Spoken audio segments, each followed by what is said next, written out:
discussion between me, the Novocastrian, and Caleb Lamont. Caleb, how are you doing? I'm doing all right, man. This is the third time in a row we've started this, but third time's a charm, I hear. So we have a few ideas swimming around in our heads right now. Since our last discussion, I was really interested in the electric universe theory, and I've been watching videos from these guys, Thunderbolts of the Gods, you said? Yeah? Yeah. So you would just start, did I tell you about that? So you started watching that? Yeah, I've seen all yeah. their stuff, man. They got like 3 documentaries, and they have like a bunch of supplementary videos, but they also have some books. I've not read their books, which I'm sure would get even more interesting. Michael Desarian's done sort of a review of it as well on one of his Unslaved podcasts. The cool thing is that the planets were lined up at the North Pole. So you would look up north, and instead of seeing the North Star, you would see planets because they were lined up on an axis. And they moved around, but they were a lot bigger in the sky. And they worked out some mathematics about how this could actually be possible, how planets could actually stay lined up on an axis together. Yeah. But I'm going to say basically the same thing that Michael Desarian brought up in his review on it on Unslaved, is that why are they holding back? I mean, there's no doubt that they're revealing a lot. Could you say that again? There's no doubt that they are revealing a lot, but it's like they're holding back. It's like they won't go into certain areas, and they're CGI. Their CGI like animations of it. They never show the sun. Yeah. I find it funny how they call it the electric universe theory, but they also talk about electromagnetism as well, and yet they don't call it the electromagnetism theory, even though it's based entirely on electromagnetism in a way. When they talk about it, like, you really get an idea for how gravity works and how that offsets between electromagnetism and the repel force that must be happening between the planets and the sun for us to be held in the place that we are in this big wheel that's turning around our solar body. Yeah. But I understand, like, they leave stuff out. They don't, and they also talk in a lot of like quantum physics jargon. The electric universe theory, it's good for understanding certain things, but it doesn't go far enough. Because you have the problem, you have a couple problems. One is that these guys are not doing as good a job as they could for explaining it to the general public, to guys like you and me. The biggest takeaway for me with it, and I have by no means explored all of even what they have presented. I've not explored it all, but so far the biggest takeaway for me is the plasma manifestations. Yeah. They've demonstrated that visible plasma manifestations that they photographed, which appear as symbols. Right. The thing is that those forms, and by forms I mean like the way they actually appear. So sort of like looking at clouds. If you get a plasma manifestation which appears in the form of, let's say, the letter H. Just to be clear, though, we're talking about like a plasmoid manifestation that comes out of a volcano, right? And sometimes you can see them in the sky as well, but usually they're not too far from a volcano, or they're traveling too far, or traveling away from one. I don't know. Okay. Let me clarify. Okay, just so we're on the same page. Yeah, clarify. Yeah. So they've shown how basically in a glass tube, vacuum sealed, when you run an electrical current through a vacuum, you can get plasma manifestations, which is like light. Yeah. It's light, right? But it appears in a shape. It's like another state of matter, I heard, right? It's something that they haven't fully gotten to grips with yet. if they have, they certainly don't want us laymen Yeah, to understand what's going on with plasma and plasmoids. But right. these are things that have been tested out in the lab, But and it's electric. uh, It's electricity. yeah, it Yeah, is. plasma and electricity are basically same thing. Yeah, it's Uh, a lot of things that Tesla was talking about, and especially this one guy called Elon Bock, who did research on UFOs, and he theorized that these were plasmoids being produced, and also whatever was going on with the activity of volcanoes around that area, these volcanoes were producing these plasmoids that would come out and appear as these like sort of ominous symbols, like the bull's head with the horns and things like that, or and but they've done tests in our lab, and they've done these like built these electromagnetic conducers, these like super conducers that like compress electromagnetic energy, and they actually what emanates from these devices well, is one of the these emanations. one of the um, that appears is the Pisces symbol. You know, the two curves with a line going to them. Right. If Two anybody doesn't fishes, know right? what I'm talking about, just Google Pisces symbol, and it's 3 lines. All right. Well, that's Oh, the symbol. Yeah, yeah, okay. yeah, yeah. That's actually the thunderbolts of the god symbol. That's a symbol they use for their project, but up and down, which has also been rendered as like a squatting man with his Oh arm. yeah, yeah. Yeah, yeah. Right, Right. right. Of course, this is kind of like the diagrams that they show about these Well, electromagnetic conducers. the biggest thing I've taken away from their theory is that symbols such as that one Hmm. manifest in plasma, but irregardless of scale, meaning that in a laboratory they can make a microscopic plasma formation that has that same shape, Yeah. or they can make it as big as whatever, up to the level of nebulas. It's irregardless of scale. And there's all these other manifest, or there's a whole host of symbols that they've documented. They've literally gone around to and collected thousands and thousands of petroglyphs, symbols which were carved on rocks thousands of years ago, because this is what they saw in the sky. Right, But right. they've also shown that all of these petroglyphs can be manifested in an electrode tube, a vacuum sealed glass tube in a laboratory by running an Hmm. electric current. That's right. Yeah, Yeah, and that's you know it. what? You know what that symbol's reminding me of right now? It's reminding me of like a big reactor tube, like one of those power station reactor tubes as well.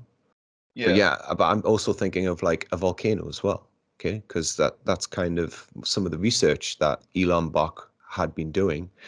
He found out that volcanoes were these colossal magnetic conducers, electromagnetic conducers that compressed electromagnetic energy, and that caused these volcanoes to emanate these apparitions. mm. And that symbol, it reminds me of like a volcano, the shape of a volcano, right? With a line through it, of course. This, on our last thing, the David Talbot project, they and their the one where they're talking about the science and everything. Commons Beaumont talks about volcanoes being as a result of comet impacts, ancient Right. ones. Yeah. Well, I think Bolts of the Gods project, they say that the reason comets light up in the sky Yeah. is because they spend most of their time in the outer solar system. And when you get out to the outer solar system, it's reversed.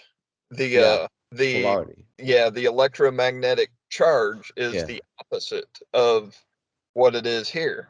So that comet, which spends most of its time out there, Yeah. Inert. Yeah. Right. Yeah. yeah, Yeah. it assumes that charge, which is so when it comes into our bubble, our inner solar system bubble, it reacts because Yeah. it's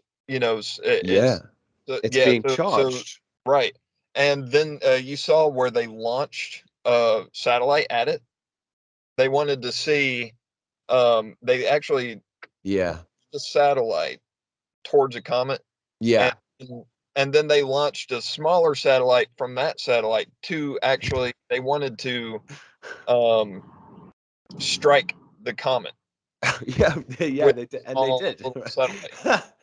And then they were taking bets on how big the crater was going to be. So they launched it, and the explosion was like 1,000 times bigger than anybody expected it would be. But Right, guess yeah, how big yeah, the crater was? yeah. It didn't leave a scratch. And they didn't understand it, but the reason was because when you take an object that's been in the outer solar system most of the time, Yeah. when it comes into contact with anything in our sector, it's going to react before it even Yeah. touches. Yeah, the reaction is going to happen before it even touches. And that's the thing, is that the tail of a comet, that's plasma. It's not ice vapor like they say. Oh, it's a ice trail. It's a dust. No, it's plasma, man. It's having a plasma reaction because it's opposite. It's from out there, and out Yeah. there beyond Pluto. I I don't fully Yeah, understand it, but the way Commons Beaumont describes it is like this vast dynamo spinning through space, and somehow it's getting charge, and this thing just spins and spins. And if this thing collides with anything, that's not just, what is it, kinetic energy we're talking about here. There's some other kind of reaction that's going to be far more destructive and have far more vast changes on the planet. right. So Yeah. that's where the reason they're still hot. So it's like these volcano locations are where comets have landed, but the reason they're still pouring out lava and everything is because of the electromagnetics. It's because that comet came from the outer solar system where it had the opposite charge, and once it connects, once it lands, it's still reacting. That matter, say it weighed 800 million tons or whatever, that 800 million tons of iron and rock and whatever from the outer solar system is still having that energetic reaction with the matter on the earth. So that's why there's lava and all this energy still. Yeah. Like people don't understand, It's not the like way we're. the sun has like an intelligence of its own. And I think once that energetic state, I don't really know where I'm going with this, but Elon Bock did report that these plasmoids, when they're produced, they seem to have like a mind of their own. And it's almost like something otherworldly is controlling them. Maybe it's just like lightning bolts in a plasma globe or something like that. Yep. But the electric universe theory, it brings up some great myths and parables from antiquity to back it up. But I believe that you wanted to talk about the Bock Saga, right? And its connection with the electric universe, which I immediately saw, by the way. But this very similar thing going on in the Bock Saga and with the electric universe theory and the story of how Venus collided with the Earth. First thing is that the Bock Saga states that the Earth was straight up and down at one point, meaning that every day would have been the equinox. So reverse, or wind back 13,000 years in the past.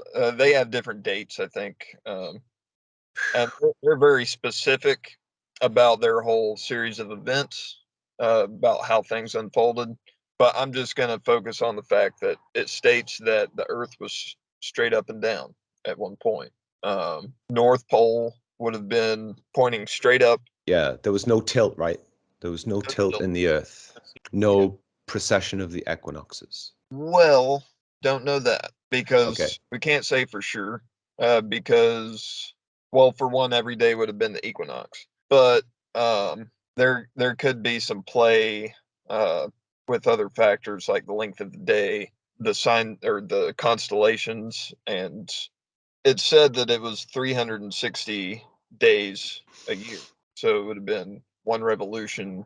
But if it was slightly off by say 4 minutes or something, I think that's actually what it comes out to be. Let's see, because the precession of the equinoxes is 1 degree for every 72 years.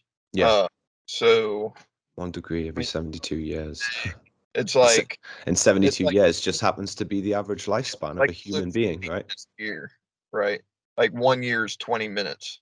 by Yeah. the time you get through 72 years, if I'm doing my math right. So if there's some other factor and we don't understand, it's attributed to the wobble of the axis that we have. So tell us about But the event. the About this. event, Yeah, yeah. well, there was a cataclysm. Because I'm still trying to wrap my head around it. I'm not gonna lie. Yeah, everybody has their own theory Yeah. about how that happened, which planets were involved, but we But it got had to be a succession of events as well. Let us not fetishize this notion that it was just one gigantic, the deluge and stuff. Like this could have been numerous, multiple, more than no. likely it was. Of Yeah, course.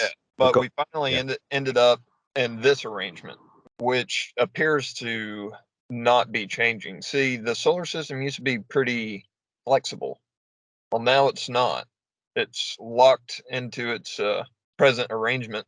Oh, okay. Right. That is okay. So you've kind of like blown my mind a little bit there because I've never really thought of it that way. And I never really thought that the solar system at one point could have been, I don't know, things could have changed a lot quickly like Well, that. if you look at the supplementary videos to the Thunderbolts of the Gods, first you have the older documentary called "Remembering the End of the World," and it kind of talked about the cataclysm. Then you have some supplementary videos and other documentaries where it's just talking about the phases of the axial arrangement, which was that North Pole arrangement of the planets. But there's like one video which talks about an epoch that preceded all that, before you even had the north axis arrangement. There was a previous epoch where the planets were off, sort of to the side, I guess, Yeah. uh, and they were stacked up in a way where I guess they weren't in line with us, but they were in line with each other off in the distance, but they were still a lot closer. And this is where all the Venus figurines come from, because we were seeing this arrangement of planets in the sky that was changing and morphing, and they were recording the arrangements by making Venus figurines. So you have the fat one, the skinny one, the one Right. holding their arms up over their head or whatever. All these little stone Venus dolls. Well, Yeah. uh, they've kind of shown how the planets, when they're close enough together, lined up, and they have plasma currents stretching between them, they can form these weird, Arcs. yeah. So Yeah. like, say the fat Venus doll, the I think it's called the Venus of Willendorf or whatever. Yeah. Big fat belly in the middle, little head and feet that are like their legs are pointed straight down. They're on Yeah. their tiptoes. Imagine a gigantic sphere just careering towards our planet, and as it approaches, the sky lights up like a colossal plasma ball, and bolts of charged energy, like massive colossal laser beams, just shoot out of the ground and like arc across the sky. That would definitely burn its way into the memory of mankind if that were to have happened. Right. Right. And stuff like that did happen. So a Yeah. lot of different things happened, man, and it was visible. And certain tribes were paying really close attention to. Yeah. That's simple. You talk about Venus as well. Her image of this woman arising from the foaming seas. Well, yeah, those seas were foaming because they were boiling. It was like the world was being turned upside down. Yep. No. All of these different arrangements happen. Like, so you would have the first arrangement where people looked up and saw this sort of goddess in the sky that was changing shape and morphing. Then that whole situation got cataclysmed. And then what they say happened after that is that the sky was filled with some sort of overlay where they couldn't even see anything outside of the atmosphere, whether it be day or night. So this lasted for a time. And then it was like haze slowly disappearing. And when that disappeared, they could see the new arrangement, which was the north axis planet arrangement where all of these planets were stacked, which you had Earth, Mars, Venus, and then Saturn behind in the rear. And that was a new arrangement. And they say, Mars was like reciprocating from the Earth to Venus to Earth to Venus. Right. Venus was in the middle, and Venus had streamers of plasma going to Saturn. Yeah, I heard about So that lasted a while. Mars got destroyed, and everything just started flying all over the place. And after that point, all of the planets started to receding, and where they talk about the gods are dead, so to speak. Well, the reason they say that is because the planets were the gods, and they were right there in the sky, blown up to big proportions. There was no doubt about it. But now they're tiny little stars in the sky. Most people probably couldn't tell you whether it's a star or a planet unless they're paying. exactly. Yeah. So let me just clarify. There's a concept that says that these planets were big and they were huge, and people could see them and be able to notice and be able to pinpoint straight away, like the sun and the moon and stuff like that.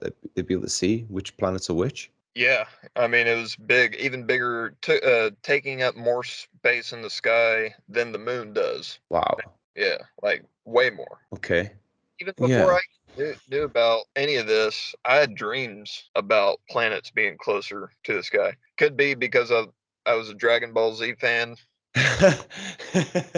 but I did have dreams. Like it was very realistic in my dreams. What is it? Planet Namek?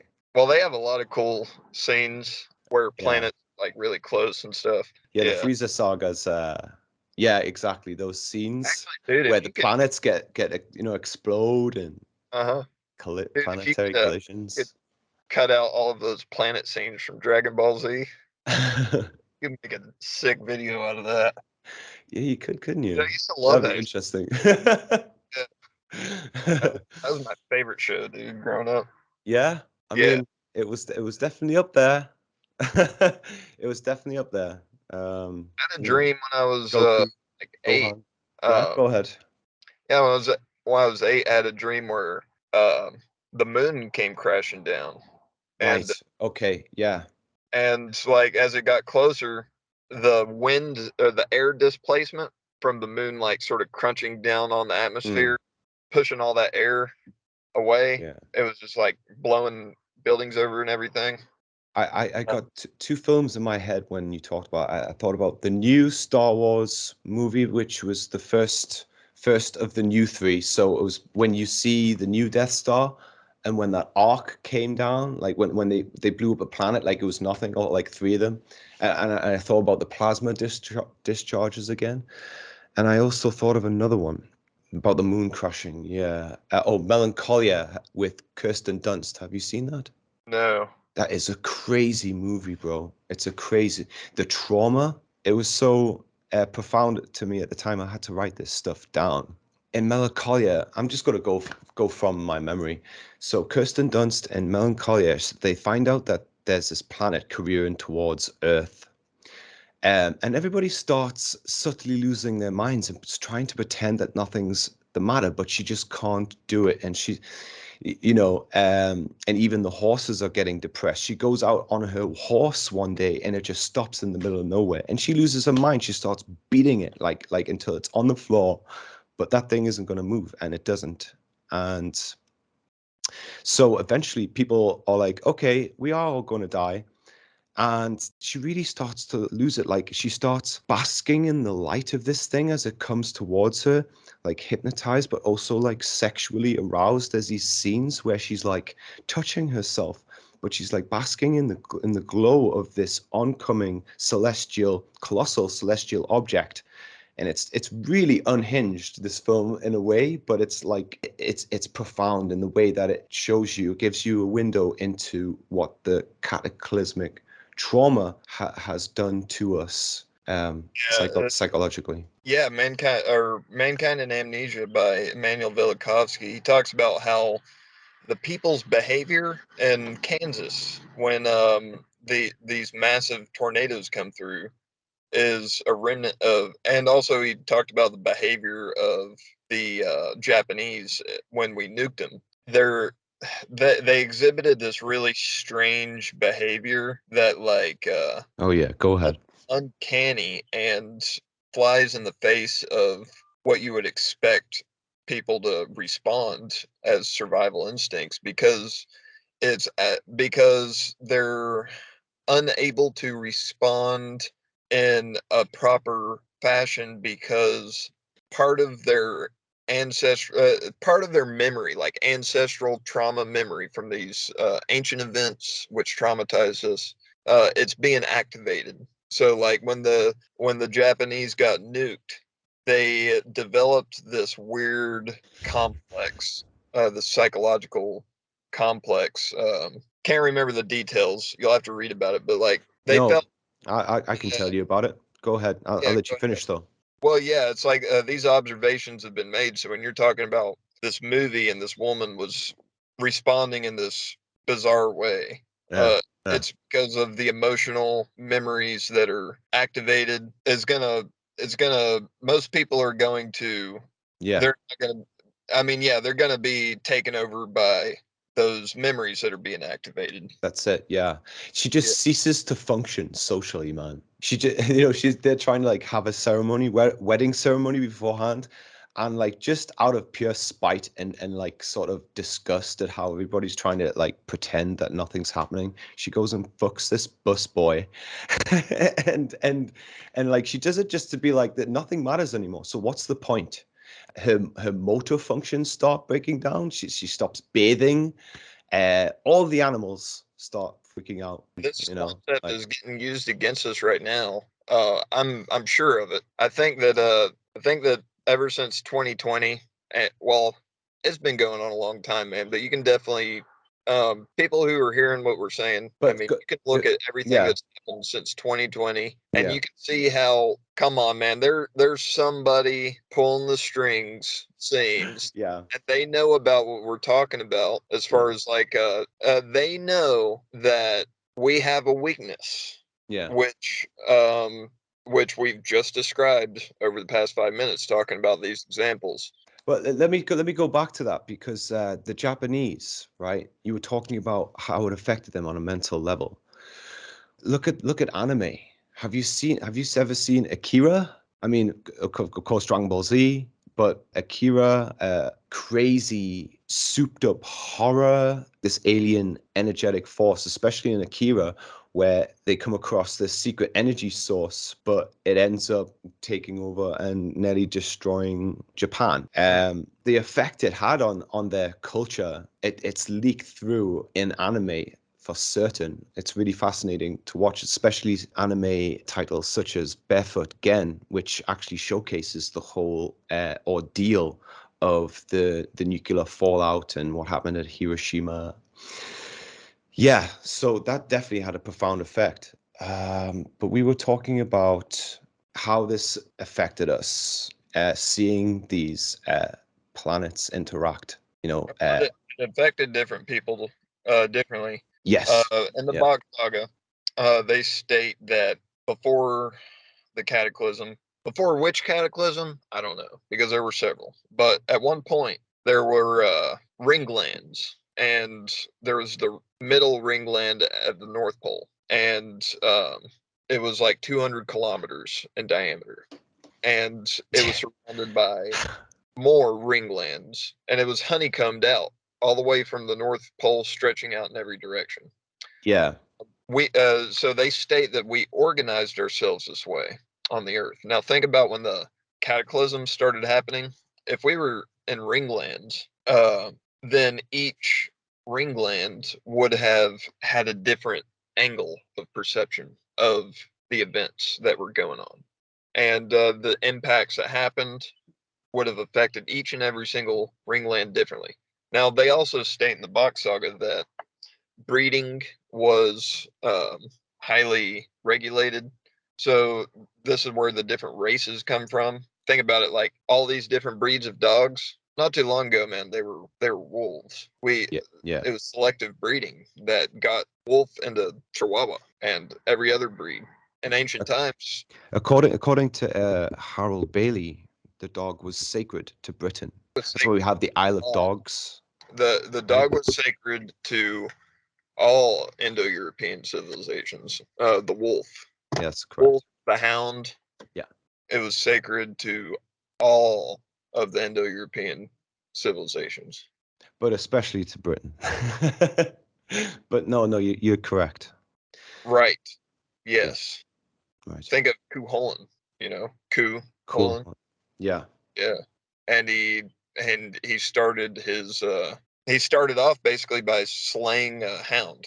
And then when the owner came back, he had to apologize for slaying the hound, and the owner says, "Well, I guess you're my hound now." All So right. yeah, he served as a guard dog, and then he had this whole journey afterwards. Wow. Yeah. I lost my train of thought there. Getting This is back to what we were talking about. a discussion, by the way, folks. This is an impromptu discussion. But Man, we were talking about melancholia, right? We were talking about also how this relates to the Bock Saga. There's so much in that movie, Melancholia, and the very last scenes of the movie are these two moons in the sky. One approaches and it just takes over the whole sky. There's electromagnetic storms everywhere. Like she looks at her fingers and they start connecting. Like arcs are connecting between her fingers. You have to see this movie, Caleb. Look at it from an unemotional standpoint. It's laden with that kind of whistleblowing. I mean, Go ahead. that he exemplifies it. Velikovsky has talked about it. There's something about the activation of those memories which almost switches the survival instinct off and starts making you act in ways which are completely baffling to an outsider who would look at you and be like, why did these people in Kansas not stop mowing their grass and like go get in a basement or something when they saw the fucking tornado coming right at them? The Yeah. after effects are interesting too. Like the people in Kansas afterwards, they talked about, yeah, I was mowing my grass, but they wouldn't talk about the event, the tornado event. Like Really? yeah, I was mowing the grass and then I got up and then I went to the hospital. Oh man, that's crazy. Skipped over. You just skipped over the Yeah, getting whole. tossed around in a washing machine. Yeah, yeah, you kind of skipped over the part about the big swirling cloud that like slammed into you and ripped up your house and everything. It's just yeah, I was mowing my grass and then I hurt my arm and I went to the hospital. But every like across the whole city, nobody Yeah.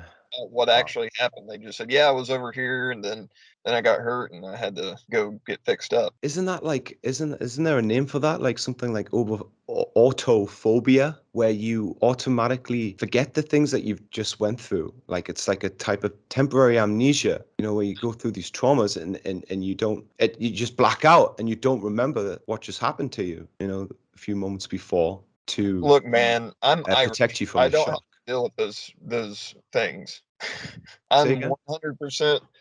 I don't know what it is, man, but I think the Oh, Irish don't. I think the Irish are immune. yeah. Oh, okay. Something happened where we were able to just fight through it all. Oh, wow. Right. Yeah. Fight through the trauma, become heroic, and take it on the chin and go forth no matter what. Yeah. I mean, I've met people like that. I've met Irish people like that. I met this one guy who was like Hercules, man. I just wanted to like spar with this guy. It was like fighting Hercules, but this dude would just toss me around like I was nothing. And I'm a reasonably tall guy. This dude's he's built for it. You can tell he had those strong Herculean genes, I've or met one of those too. Valhalla genes. My dad was like that kind of, but my mom was really small, man. So I lost a lot of that Hercules stature. I But you know still got what? the attitude. I think you're right, though. I think the Irish, they had their ways of dealing with the trauma. They either drank it away or they faced up to it, and they fought it until the end. Yeah. The English, what did we do at the end of Corona? Well, we built. What does this say? A huge Wicker Man style sculpture is being burned down to commemorate victims of COVID-19. So we just like burnt down a Wicker Man statue to, I don't know, celebrate the disaster that was manufactured, that was timed with the arrival of Comet Neowise in the sky. And it was Cornish, just, though, right? Or are you? sorry, say again? Are you like of Cornwall descent? No, I'm northeastern, Northumbria. We've been here for over 1,000 years, at least. That's as far back as the records go. Yeah, Northumbrian. It's stock. Yeah. But yeah, so what do you think about this? I mean, we brought up the Wicker Man last time. This idea that there's got to be a sacrifice to propitiate the gods that arose, religions that arose from cataclysmic trauma, such as cometary collisions, meteoric catastrophes, etc. Right? Right. What do you think about these king for a day ceremonies? Well, uh, there's I mean, it's right here. They did a Wicker Man. They made a Wicker Man style sculpture, which basically looks like the Eiffel Tower or something. It just looks like a gigantic spire, a big, massive phallic sculpture. Again, that goes back to, Aton worship, right? The, right, but the, the, the obelisk and the spire, right? but yeah, do they tell people how? Oh yeah, we're doing this, and your deep in your limbic part of your brain is going to Yeah. activate from these memories of. And let me explain. Have you heard of Emmanuel Velikovsky? Do you know about David Talbot? Here, let me explain. No, they No. This is would you so bring dangerous. people This is to? so dangerous, right? Yeah. Well, would you bring people to a big ritual that activates these memories without explaining to them how? Like, by the way, folks, yeah, Yeah. this is what it's doing. This is Yeah. Do people know that kings had their own like surrogate sacrifices, people who would sit in for them during a ceremony that was done in the past to propitiate these catastrophic gods? The kings would have a time where they would rule and then they would die. This is showcased in Fraser's The Golden Bough. yeah, So after a time, when these ceremonies became devolved, shall we say, they had surrogates come in, and the surrogates also, like the amount of surrogates increased also. If you go back to Joe versus the volcano, the phrase is even used, king for a day. The same for the Wicker Man, a king for a day. Exact same premise, only for a comedy. And Tom Hanks was a willful sacrifice, other than the sacrifice that was made in The Wicker Man, where he wasn't, and rather he was tricked or fooled into it. But you could also say that Tom Hanks was fooled into it. And I also think that this is partly of what this Wicker Man statue, this kind of stuff is hoary, very ancient. It goes back to a time when we were very, very scared, very, very hurt, very, very fragile as a race, as a species. And they put it out there. Like, what is it they say? There was this tagline that got me. Oh yeah, the memorial will be built with the help of the local community, then set on fire as a symbol of rebirth. Well, isn't that just quaint? Isn't that lovely?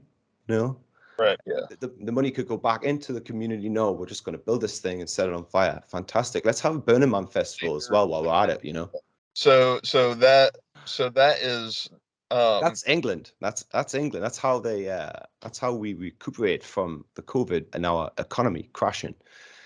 right. Well, it's ritualistic, and it has an effect on the mind, and people don't know about the histories. So, but deeper part of your mind does remember. You could talk to most people, and they have no clue that the solar system was ever different than it is now. But deep in their minds, they have those memories. So if they go to a ritual like that, those memories in their mind are activated. Now, what was the intent behind the ritual? It's possible that whoever set the ritual up knew that this ritual was going to activate memories from ancient times where these cataclysmic traumatic events happened. And then they throw in talismanic words like rebirth and rebuilding the Yeah. community, strengthening after this happens. So it's activating the memories of Yeah, of course, yeah. degalvanizing, because in ancient times after the cataclysmic happened, there was a process of reforming into groups and re-strengthening the tribe after the catastrophe. So Reorientation as well. when they throw in these words like rebirth and whatever else, you got to wonder what is the intent of the person who set up the ritual.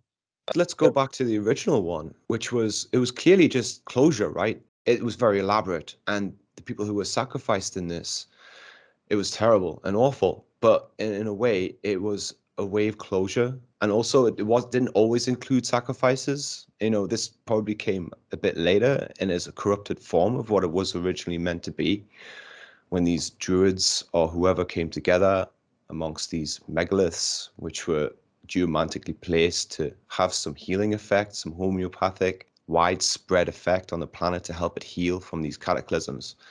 It devolved into somehow, no, we need to propitiate these, because obviously there was more catastrophes, and Well, afterwards you we gotta said, also well, we're think not doing about enough to appease these gods. We need to do more. What it goes back to, and the original intent was closure. Now they want to close the issue, close the case, nationwide, on COVID forever.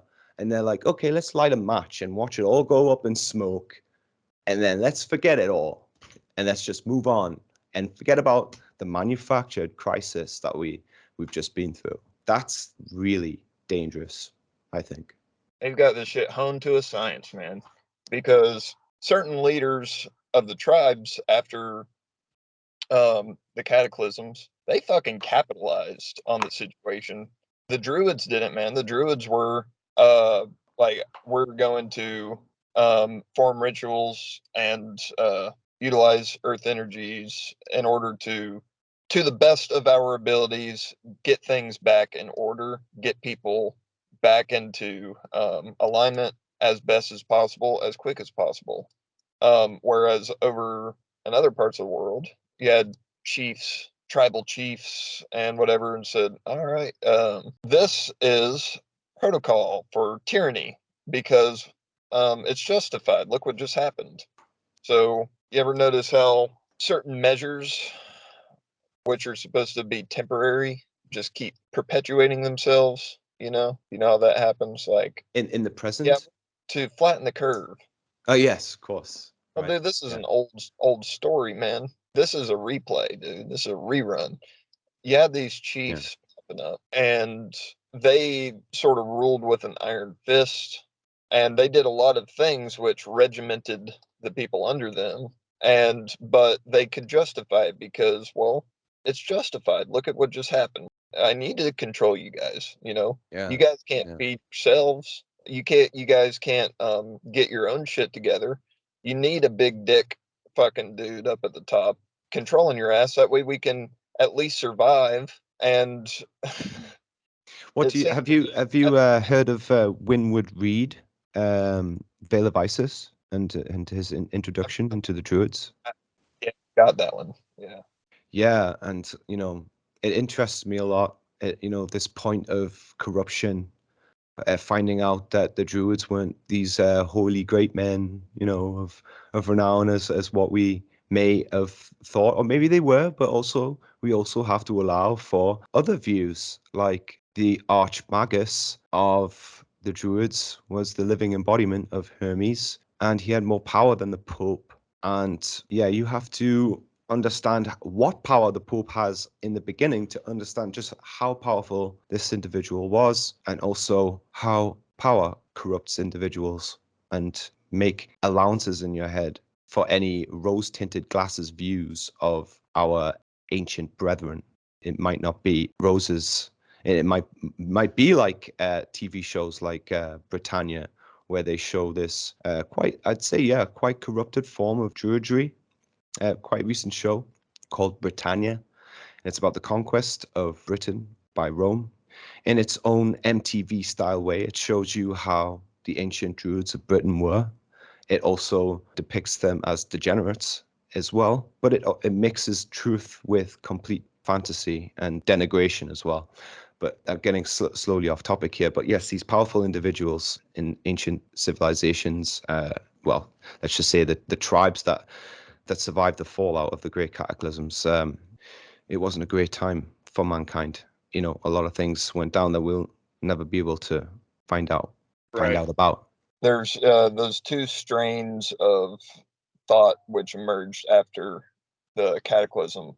One was, all right, we try to bring things back into order and alignment like they were before, because they went from living in paradise to cataclysm to post cataclysm. So certain leaders popped up and said, let's try to get back to that paradise that we were living in. Well, other leaders said, well, hey, these people need somebody to control them, or else they won't be able to survive. Now that's given them a lot of grace. Well, they never relinquished that power, which was perhaps necessary at the beginning stages. Yeah. They said, Yeah. "Oh, shit. This is actually pretty nice having all of these people under my control." What happened? What unfolded over the next 4,000 years, which was, according to Connor McDarry, historical revisionist, he sees a different picture than what we think of all these different chopped up instances. You have the destruction of the Druids. It basically started like in 18th dynasty. You had the Druids, and they were attempting to set things back into alignment. They were the hub of the ancient world, the Celtic Empire. The hub was Ireland. That's where Terra was. And Connor McDarry says that it was Rome. So when Julius Caesar went out and spent 8 years killing every Celtic person he could find in Europe and Britain, until he finally just basically wiped them all out, because they all, every fighting age male in Celtic Europe had to show up for battle. Yeah. In one massive surge, and they lost. So that put Europe under Roman domination. Well, 400 years later, the Roman Empire collapsed and the church rose up and basically continued off where Rome had left off as far as killing pagans. We usually view that as two separate epochs of time. Connor McDarry says no, it's just a continuation of the original goal, which was to get to Ireland. Ireland was the ecclesiastical hub, meaning it was like the Washington D.C., so to speak, of the world, of ancient times. But they were trying to do their shit right and reinstitute the paradise that was there before the cataclysm. Rome wanted to be the Washington D.C., so they had to get rid of Ireland. So that's what all that was about. That's why they spent 400 years sending legions upon legions upon legions to subdue all of the pagans in Europe. And they switched strategies and formed the Christian church. So the Christian church just picked up where they left off, but they needed that. They couldn't make a church if Ireland was still there, because Ireland being where the Druids were coming from, nobody would listen to fuck all you had to say about anything spiritual if there were Druids around, because Druids could put their asses to shame any day of the week, because the Druids were Druids would attempt to reveal the mysteries of the universe to you, whereas these other mystery schools, they just want you to slave your way through the initiation degrees, where you look at Freemasonry, you just become more and more of a slave every time you get a new degree, or any of these secret societies. You just give up more and more of your soul, and they never get anything in return spiritually. Yeah. They say that they're going to eventually when you reach the final degrees, it will reveal the mysteries to you. You never fucking learn any of the mysteries of the universe. All I gotta say about ancient Ireland is all you have to do is take a look at the tarot, and you can understand that it was a very sacred place, and they had ways of getting in touch with practical ways that have actually lasted on throughout the ages. It used to be called the Book of Life in Ireland, I believe. And it was a way of, the only way I can describe it is a categorization of archetypal forces in the human psyche, and also how that relates to astrology, the movement of celestial bodies, and also how they are a part of us and their movements are going through us. It's not just their movements are inside, they're inside us. It's not just like a solar system out there that's having an effect. It's like we have our own solar system. We have our own hierarchy of archetypal energies that have to be expressed or worked out. And this comes from cataclysms. It comes from catastrophe. It comes from general human experience, everyday experience.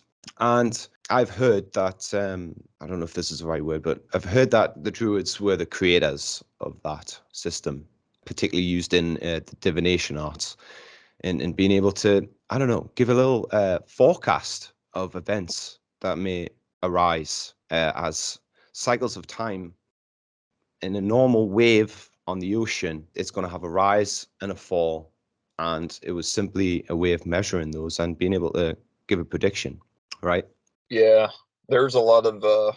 I'm sure that they had a lot going on, man. They were very scientific. We can't really know.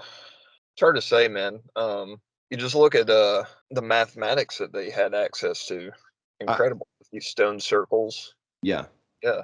I mean, look at the dark side of it as well. Commons Beaumont talks about how they had Druid Lanark, otherwise known as Druid Fire or Druid Lightning. It was called Druid Lanark, and somehow they knew how to make firearms, right?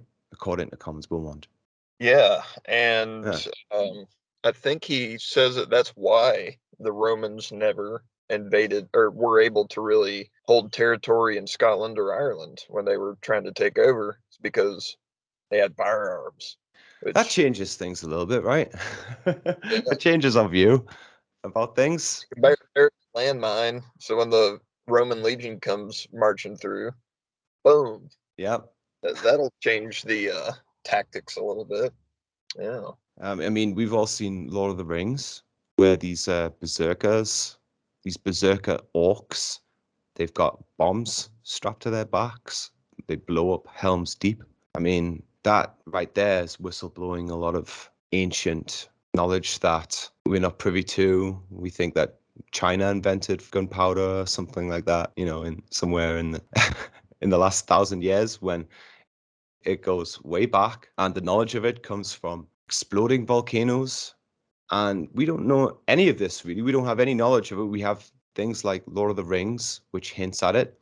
There's The Witcher, which, for a more recent example, showcases at the end of season 1 a scene where these druid priestesses are making up grenades, Molotov cocktails, only more explosive, and they're just lobbing them at the enemies. Black magic, firearms. Have you ever seen the movie Noah No, by Darren Aronofsky? no. No. Well, this movie, another one you should really, really watch. It has scenes of angels, golden angels in the atmosphere, and they fall through the sky as meteors, shooting stars, and then they crash as balls of like lava, magma, and then they transform into these rock giants, these creepy, glowy-eyed rock giants that help destroy all of the evil humans. And right at the beginning of the movie, it shows Methuselah take out a sword, which turns into a firebrand, and has this wave of fire wipe out this horde of people, while these rock giants, which were meteors, which were golden angels, while these are standing behind him or beside him.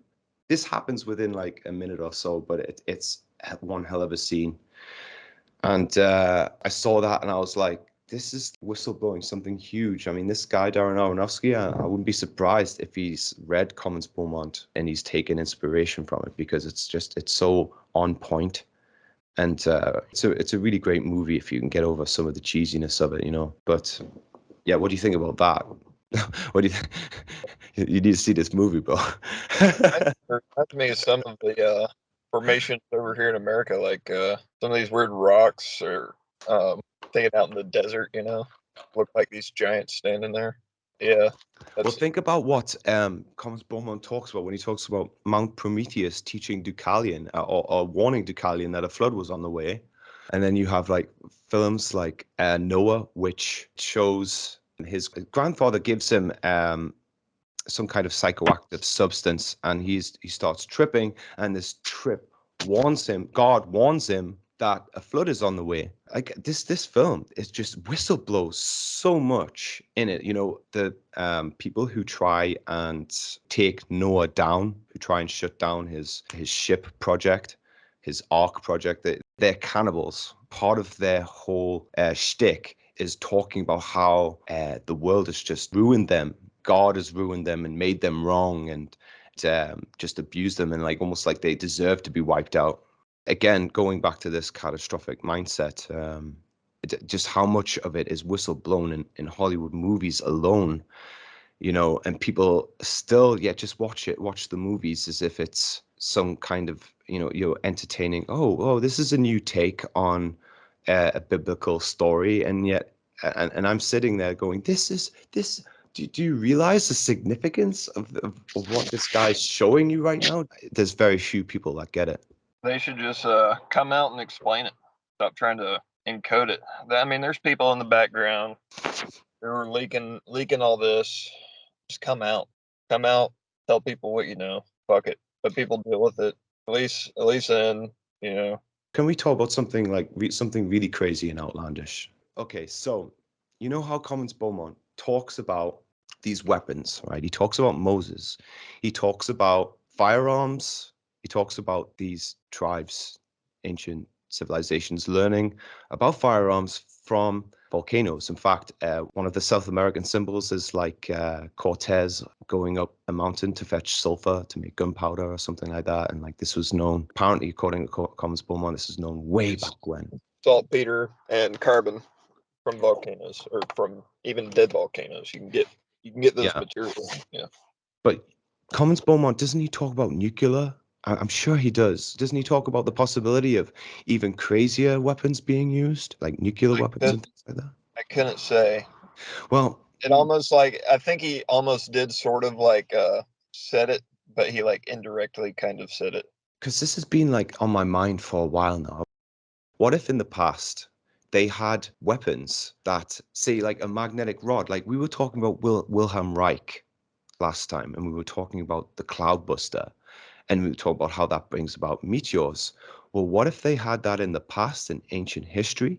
And what if some corrupt tyrant got a hold of one of these devices and was like, wow, I can cause some real catastrophic disasters with this thing, and I can really rule with an iron fist, right? What if they had the power to bring down meteors which caused Exactly. volcanoes? If somebody brought down the right meteor, it wouldn't even have to be that big. It could literally explode before it hit the ground and cause a massive nuclear like explosion. It wouldn't be nuclear fission, but it would be like it would be the same thing as what I said earlier, where they took a satellite, launched it at that comet, and it reacted before impact, and never left a scratch on the comet.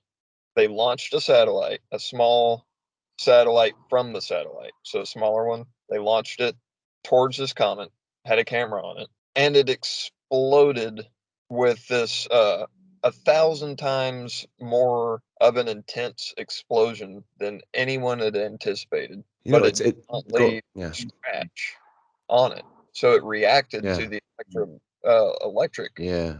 before impact. So you could bring down a basketball-sized rock from outer space, and if it had the correct charge, say it was from the outer solar system, it would probably blow up a mile above the surface of the Earth before it ever Yeah. even hit, and then it would be like a nuke, basically. This is strange, man, I think because that's probably what's happened because you look at they found craters that have glass, meaning that it's not a normal impact crater. A normal impact crater is an impact crater, but when you have a crater that's lined with glass, that means it was an explosion that was like nuclear hot. Takes a lot of heat to do that. right. Right, exactly. What else? Oh yeah, when you were talking there, I was thinking, I was watching the Queen's Jubilee the other day. First and foremost, what comes out first is the military, right? Grenadiers, the grenadiers, the grenadiers, the guys with the grenades, the firearms. And you have, I mean, first and foremost, that's the biggest thing. And the most prominent thing in cities when it comes to memorials is war memorials. And they always have royal symbols attached to them. In Newcastle, there's St. George and the Dragon on top of two places, two war memorials. And there's statues of Fortuna. And so these are very, very important. These are things that the royal family have built their legacy on. The military, the British military, the British Empire was all based on successes of the military, right? But I think this goes even further back. I think this goes back to, I think, what does the Queen sit on, right? Oh yeah, man. They Suppose, it from the Druids, man, because it's all Druid symbolism. You look at the right? military, they got three stripes. Three stripes Okay, mean Druid. but I'm Well, talking about something else, though. I'm talking about that too. You're right, absolutely. And even the they're Queen the was. I'll let you finish. I think it corresponds to what you're saying because it's Yeah, referring to the connection between military and the comet and the yeah. The seat that the Queen sits on to become coronated, sits on for her coronation. What is that? Supposedly, according to Ralph Ellis, I believe, it was supposed to be a magnetic stone, right? And the military is extremely important to the royal family. In Game of Thrones, they sit on the Iron Throne, which is made out of swords, right? Weaponry. So it figures that this stone of scone might have been some kind of weapon or part of some kind of weapon at one time, right? Could be. Just hmm, kind of riffing here. I've been thinking about this for a while, you know. yeah, and Ralph Ellis talks about magnetic stones too. I heard that the stone of scone is actually a different stone. Like the one that they're exhibiting is not the original one. Oh, of course. Yeah, So without a doubt. that's, I've heard it could have been basalt. Um, Yeah, magnetic. Right. Apparently the thing floated, man, according to Ralph Ellis. And if you think about films like Stargate, that movie, there's a lot of floating objects in there that float on their own and all like black Superstar. marble, you know? Yeah, And it's just we like, talk but about old school movies. I mean, the scenes in there though that I saw that movie in the cinemas, Stargate, and that is just so laden with ancient occult motifs, namely, floating ships that look like stone, like look like pyramids, floating pyramids, you know. I like how do these pyramids float? Well, they must be, I don't know, they must gear into the electromagnetism of the universe somehow and ride its currents. Just like the way Wilhelm Reich's machines manipulated the electromagnetic flow currents in the atmosphere and caused it to rain. Maybe there was some kind of weapon that right now there's very little knowledge. Maybe the royals and their acquaintances and connections, maybe they hold the secrets to it. Mhm. Um, but maybe it's one of the most safely guarded secrets of all time. They've been Uh, after all those secrets for a long time. Like they started off. I mean, like why does the military choose to employ druidic symbolism when they don't trace their lineage back to the druids? Why does the Catholic Church employ druidic symbolism when they don't trace their lineage back to the druids? Because they know that the druids were fucking smarter than them. So yeah, that's why they spent 400 years sending legions out to try to conquer them, and they yeah, couldn't because obviously the Druids had a better military than the Romans. Sad to course. say, Yeah. I know a lot of people won't admit that, but if the Roman Empire spent 400 years, it took them less than 8 years to get to the border of Scotland and obviously conquer England. They could have easily sailed right across Ireland. So it took them less than 5 years to get to the border, but over the next 400 years, they couldn't pierce it. Yeah, they had to slowly whittle it down with Fabian tactics and Well, slowly subvert it from within. And then when it was weak enough, that's when they came and conquered it. they didn't. They never did, Ireland. Oh, no, not Ireland, I meant. Sorry, little old England here. Yeah, no. It- Yeah. they right. They did. They pretty much conquered England, though. You know, I mean, they had a lot of battles and stuff, but Oh, yeah, they did. it took them no time to get to Scotland and Ireland, which were the same, one and the same politically, so to speak, in those days. Yeah, I'm beginning to gather that, yeah, there was probably But still benevolent druids in the past in England, but when it comes to Ireland, it seems like that was the center of benevolent druidism, whereas England, it became corrupted, and also the tribes somehow they were easily turned on each other, and that is something that is showcased in the TV show Britannia. I think it's oversimplified, and I think they also make the Britons to be cowardly and degenerate, the same as they make the druids out to be, but also there is elements of truth in there, and they wouldn't be able to sell the TV show otherwise if they didn't put them in there. yeah, there's a lot of debate on how barbaric were they versus how civilized were they. Seems like Ireland and Scotland were unified in their struggle against Rome, whereas the rest of the Celtic Empire were, I guess, on a lower class, so they didn't obviously have access to the military that Ireland had. But I mean, they reached the point. Took less than 8 years for Rome to get to the border of Ireland and Scotland. But over the 400 years afterwards, they never could pierce it. Never. Well, they could never hold on to any ground in Scotland. Yeah, go ahead. It's never admit it, but it's because the Irish had a better military. They'll So, they'll tell you about it though. They'll tell you about it in movies, won't mm, they? And TV shows. Like in this TV show written by Neil Gaiman. There's this it's called American Gods. And in it they show the god Lu fighting Balor of the evil eye.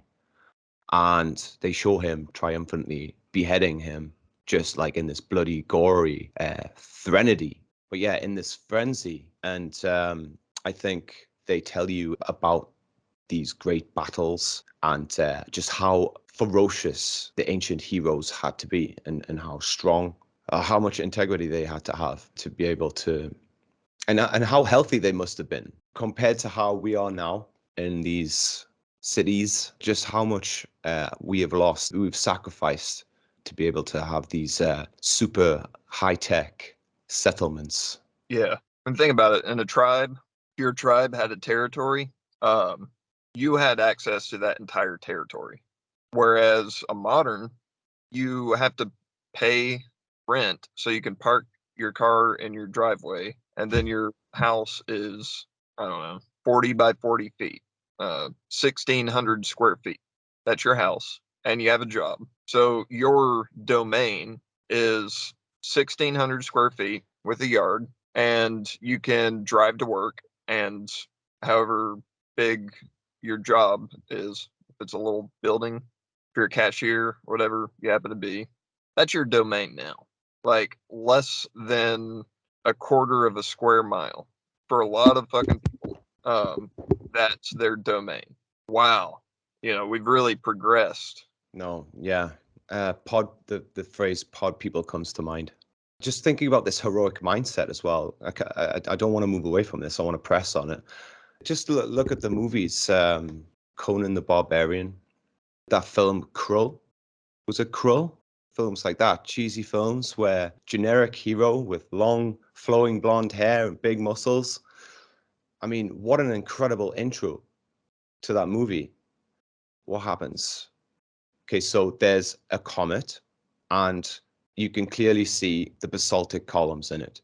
It's like this huge, colossal boulder of basaltic columns, and then it lights up, and you see the engines of a ship. So this thing is not only a comet, but it's also an alien ship. And okay, so look at the metaphor there. It's an alien ship, but it's also a comet. This thing, when it landed, it must have been like an alien thing that came down. And when the destruction was wrought, it changed the people irrevocably. And then it must have seemed like it was turning other people alien, or even alien invaders were coming in, which were probably bandits just searching for food or searching for territory in the same traumatized mindset as them. But just that idea that this comet came and it brought aliens, or brought an alien psychology with it, and it infected this planet, right? Because this thing lands when it collides with the planet. You know what else is cool about that movie? Um, it like when it lands, it becomes this mountain, but Yeah, every day it changes location and no one yeah. knows where it's going to be next. Did you ever watch Remembering the End of the Earth? No. They have more animations in that one about the movement of Mars. Yeah. So you had Mars was the closest planet to Earth, Okay. and Venus was behind it. So Venus pretty much stayed in its spot, but Mars would sort of like reciprocate back and forth between Earth and Venus. So we saw it, and it would go back and forth and back and forth. It kept doing that, and then it started to get closer every time. So every time it got closer, there would be more and more discharge connecting. So when it got close enough to us, it would look, because there would be like this first it was like plasma linking Earth to Mars. So we would look, and it would look like literally a mountain there, all the way up into the sky, because there was this Right. plasma connecting it. But then it got close enough to actually Oh, yes. start Yes. discharging dust. Yeah, so there would be trails of dust, literal dust from Mars, stretching to Earth and streaming down in these massive clouds. And we would see this, and then we'd have this big wall of dust in our faces. Literally. Yeah. And, Yeah. and and it's funny, right? Because it's like they must have looked at it like, oh, the world's ending, or like, like oh, the gods are angry at us. And then what I really like about the electric universe theory, especially when it comes to people like Robert Burke, he talks about these plasma arcs, but he talks about how these plasma arcs were there to protect the planet. Like the planet was defending itself, and these things that happen, these arcs of plasma energy, this transfer of energy from one place to another on the planet, was to effectively repel these celestial objects, these colossal celestial objects, away from the planet, and stopping the complete and utter destruction of it. Have you heard that theory? No. How big would those arcs be? Huge. Would you Uh, be able to see the whole arc from any point on the Earth, or would you according only see part of it? ac- according to this guy, Robert Burke, and Richard Monk Selye, the creation of the moon was an electromagnetic counterbalance to offset the collision with Venus to avert impact. And the moon, according to them, is hollow, and it's a plasma sphere with a very thin crust. And they refer back to the impact of a NASA probe, and when it impacted, it created a massive bell sound. And Robert Burke and Selye both espouse that basaltic cumular geometric formations are the result of the Earth defending itself against an extinction level event, redirecting the electromagnetic energy and discharging it and repelling it away from Earth. That's interesting what you said about the moon. As I've heard it's hollow before, Yeah. but I always kind of thought that it was the solid matter holding it in the shape of a sphere. Are you saying that like these guys are actually saying that plasma energy is what gives it the strength to maintain its spherical form? Yeah, Yeah, have you ever gotten like you ever seen a dog get an injury, but that doesn't pierce its skin, but it's like it really hurts it, but like it's like a lump. It's like it turns into a hematoma. Yeah. It's kind of like that. That's the way that they describe it. It's like this electromagnetic hematoma that's like just there always now. Uh, if that plasma wasn't holding it into its ball form, there would not actually be enough solid mass or solid matter to even resist an impact. That's the thing, like how you don't see the moon spin, it stays in one place. All these questions, why doesn't it move? Why don't we ever see the dark side of the moon? Is it like precisely the size of the sun Yeah, from our perspective? Yeah. that's there's too many And questions there's still. more mathematics to the moon that are so well, not a coincidence. On my website, vanhelsinglibrary.com, go to blog section and go to uh, the blog post timelines of secret societies and watch the videos attached there. This dude, Timelines of secret societies. yeah, this dude Yeah. has found out a lot about math, but he talks about the mathematics of the moon, and you can Oh, find this info elsewhere, but he breaks it down in this as the mathematics of the moon.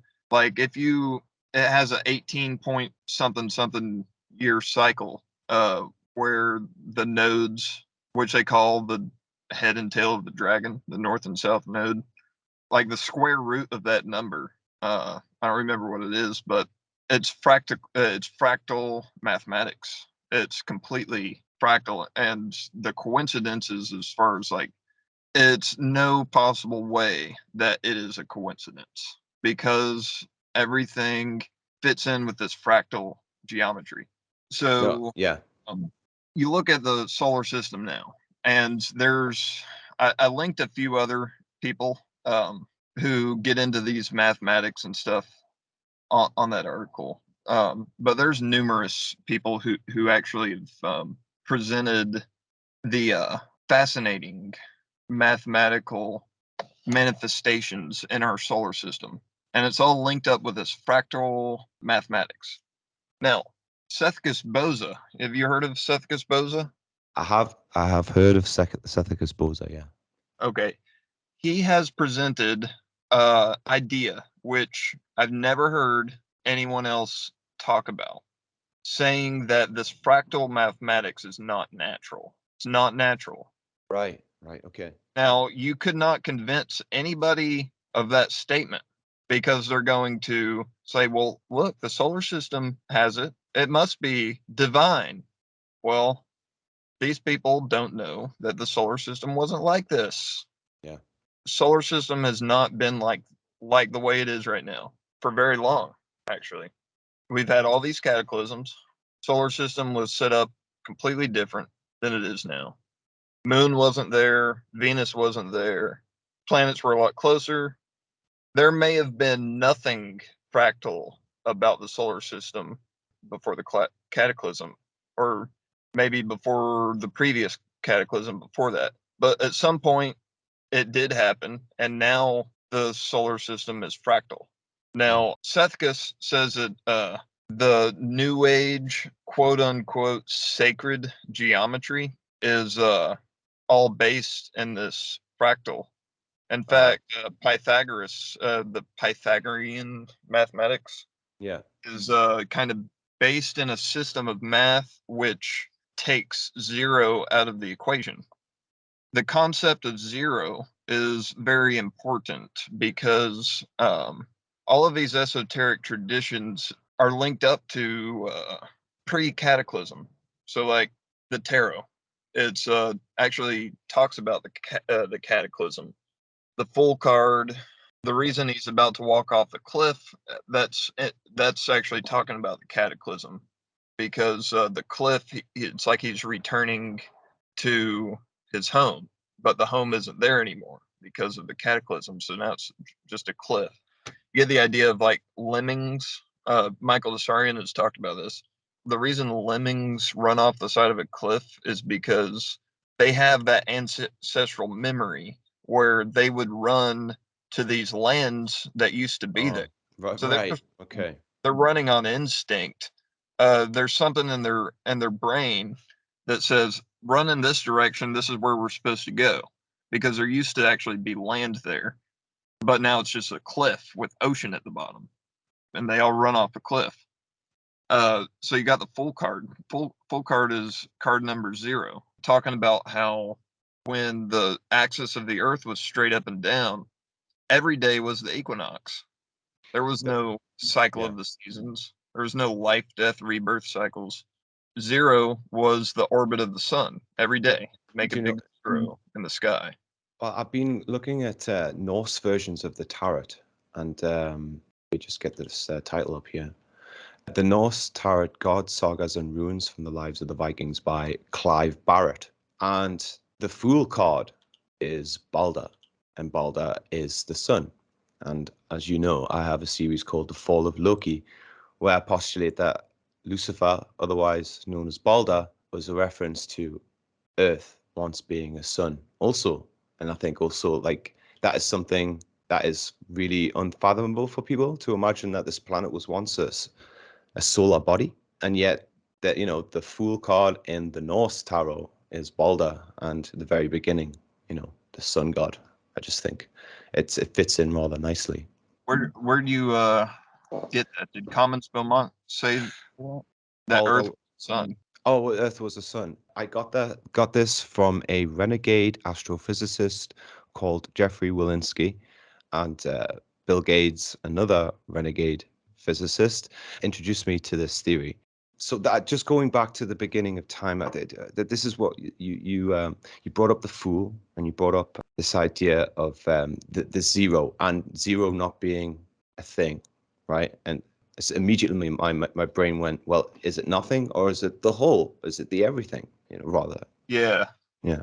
Well, when you take 0 out of the system, I guess it fractals, and I guess it's the axis, the tilt of the Earth takes 0 out. So the tilt, the wobble, the moon, all of this fractal stuff, it's as a result of the cataclysm. And yeah, it's crazy. It's crazy, man. I couldn't say, but the way that the solar system is now, there's too much fractal geometry going on for that to be a coincidence. And you know, if the moon really is hollow and it's only just a very thin crust and it's plasma, the thunderbolts of the gods people say that basically Jupiter is hollow too. Say that those gases are just sort of like it's just a surface. Right. This hollow thing, and 0 being important. I was just thinking, yeah, hollow moon, hollow Earth, 0. William Blake, his Primordial Man, I think it's Albion, this outstretched man with this very innocent look on his face, like this technicolor rainbow emanating from him. And it's supposed to be like primordial man before the cataclysm. Like, I get these ideas. I'm fascinated by William Blake's work as well, especially his fascination with comets and meteors. And people don't realize just how fascinated this guy was, almost on the same level as Commons Beaumont. But this Albion, this primordial man that William Blake paints, and then you see the picture of Balder, and he's very much in this pose where he's very free, very, very free spirited and innocent, and you know, chin up high, and full of prospects and vigor. Also, the images of the Fool, it shows us what man was, you know, gives us hints about what man was before the cataclysm, you know, which is almost as unfathomable as trying to remember when Earth was once a sun. Yeah. Well, it's like like kids, they just naturally play, but as adults, we don't play. We're just serious. You know, it's like that got trained out of us progressively. So I'm just Like laughing because there's no reason why it couldn't just be, you know, a good time all the time. It's like shit got trained out of us, man. It's like not our natural state to be. I know we're not supposed to be talking about personal details, but it's my son's first birthday today, And it's amazing because I didn't realize how playful I was until I picked up my child and just how natural it comes to me.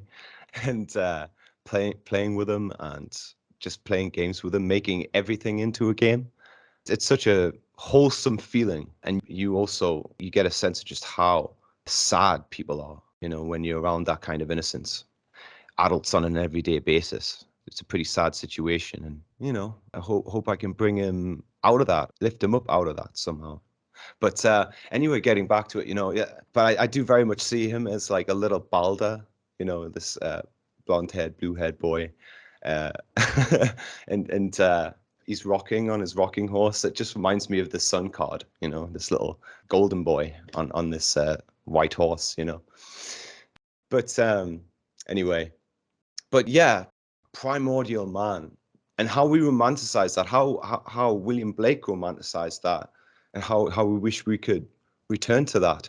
But also this great cataclysm, and not just that. Also, let's look at other theories as well. Alien interference. Let's not rule out this whole Krull thing where there could have been aliens hitching a ride on these comets. Who knows? Or maybe it was just this injection of alien energy, this collision that came down and sort of caused the triggering of a metamorphosis of primordial man into the heroic being that existed in places like ancient Ireland and ancient Britain at large, and Scotland, etc.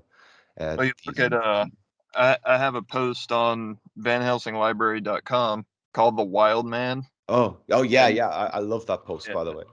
This would be a post-cataclysm man, and you look at these men; they're very stern. Yeah. It's like they've reclaimed paradise, the northern lands. This is the people who got back to the north after the cataclysm, Yeah. reclaimed it, retamed it, but they're not. It kind of is the full image. Yeah. The full has his stick, the wand. That's right. But these guys are holding the stick, but it's a club. Yeah. Yeah, they don't have this paradisical, carefree expression on their faces anymore. It's No. stern. It's like that. But It's like that. The Who song, right? It's like, "You won't get fooled again." yeah, It's like we know what's up. We know what's coming. We're ready for it. yeah, We have to be ready for it. yeah. Only I guess the Who song's more ironic, right? Because it's Yeah, in this day and age, it's more ironic because people say that to themselves all the time, and yet time and time again they are fooled. yeah. Or the attitude of "I won't get fooled again" actually becomes an obstacle for them to even experience good again, because they presuppose that everything's full of shit, so they just project that and eliminate the possibility that they'll even experience something good again. But I had another thought. Okay, Oh yeah, I'll let my you get coat it. of arms, Yeah. the first one on the page is my coat of arms, the Lamont coat of arms. You see two dudes standing there. The one on the left has a really stern look on his face. The one on the right has sort of a softer expression, and he's looking at Okay. you. Oh. He's looking at you with a soft expression, but the Mhm. guy on the left is looking at him with a hard expression. It's like they've reclaimed their bit of paradise back after the cataclysm. They're holding their ground. The one on the right wants to share it, but the one on the left is like advising caution, be like, maybe, but be careful, be watchful. So obviously The everybody Roman wants to get back pantheon. to paradise, but who wants to share it? The Roman god Janus, by the way, is very much depicted like that, and has one sort of young-looking, naive face and one older-looking, wiser expressioned face. And he was also the god of beginnings. He was also a fool archetype that was used by the Romans when they were absorbing a lot of Mediterranean deities and also ours. But yeah, this idea also that of being weary about what can come, the conquering hordes, not just because of the cataclysms, the psychology, it affected everybody. And I don't know if you've seen the 13th Warrior with Antonio Banderas, where he teams up with a bunch of Nordic Vikings and take apart an ancient goddess cave cult, cannibal cave cult. And they go in and they look at these things like they're demons. They talk about them as if they've been taken over by a demon. The queen, the tribal, the head priestess, they basically have to kill her to kill the tribe. The way that this tribe went was completely corrupt, and it took these heroes to arise to wipe that out and to clean it out, like the white blood cells of the immunity of a human body. I've had a great discussion, man. I could keep talking about this all night. Talk about it for the next 100 years, man. But I would be very proud of your coat of arms. There's something very deep in there. It's very William Wallace. There's something Herculean about it that describes the mentality of someone who'd been affected by these cataclysms. They had to become heroic, but it also affected their ability to be happy and to function and to live long and prosperous lives. But I think it made human experience that much richer, having those experiences where glory was attained, where security was earned, where people weren't afraid to fight for what they saw was their right to have their own land, their own space to breathe and not be charged like we are now, not be taxed like we are on the very air, the very space that we use and breathe. The heritage, the antiquity of it goes back to my name, actually. I won't say it out loud online, but it goes back to very old Anglo-Saxon language, meaning strong, sturdy, the hardest. That's what my surname refers back to, actually. So I know what it's like, and I can relate. Heritage is very important. Yeah. All right. Well, I've had a great discussion. Caleb, if you would like to tell people about your website, vanhelsing.com. Is that right? vanhelsinglibrary.com. vanhelsinglibrary.com. And yes, be sure to check out his Wild Man post where he talks about his lineage and how he discovered that. And what a find, what a treasure. And how you've honored that by changing your surname.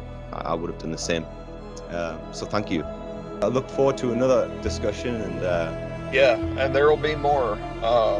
We will get back together, I'm sure. Anyway, you have a great night, Caleb, and thanks again. Thank you.